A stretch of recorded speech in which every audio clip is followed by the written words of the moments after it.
അവരോടുള്ള സ്നേഹത്തിന്റെ അന്ധത ഒന്ന് മാറ്റിവെച്ച് മുത്തശ്ശി നേരെ ചൊവ്വേ കാര്യങ്ങളൊന്നും നോക്കിക്കണ്ട എല്ലാം മനസ്സിലാവും.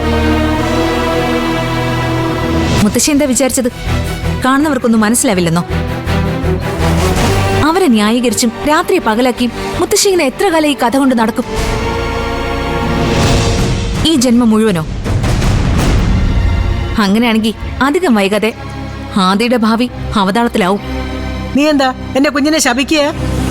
അല്ല, അവൻ ശപിക്കപ്പെട്ടവനാകരുതെന്ന് ഓർമ്മിപ്പിച്ചതാ.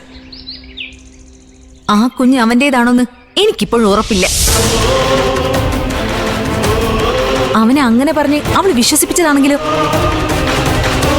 അവള് പറഞ്ഞതിനപ്പുറം നമ്മുടെ കയ്യിൽ തെളിവൊന്നുമില്ലല്ലോ. അനാവശ്യം പറയുന്നോടി.